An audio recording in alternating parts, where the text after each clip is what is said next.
I never meant to stay up so late watching streams, but something kept me frozen in place that night. It was a Friday, the end of a long week, and I had a couple of drinks in before settling in to watch my favorite horror streamer, Ethan. That night, he played an obscure indie game called Whispers in the Dark. People whispered about it, how it felt wrong, how it seemed to watch you back.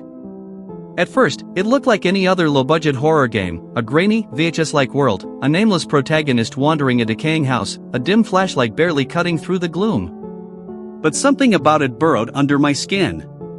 The warped angles of the hallways, the distant creaks in empty rooms, the way shadows didn't move right. The game wasn't just unsettling, it felt familiar. As the stream continued, Ethan's usual playful energy dimmed. The tension in his shoulders tightened, his face stiffened. The chat scrolled with excitement, but something about his silence felt off. His reactions weren't exaggerated anymore. He wasn't performing. The house in the game seemed to stretch deeper than it should, swallowing light, swallowing sound. It felt like the game was breathing. A whisper slithered through my speakers, distant but close, layered over the game's static. I looked around my room, heart pounding. The whispering didn't stop. It curled around the edges of my hearing, just beyond understanding, slipping beneath my skin like something cold and damp.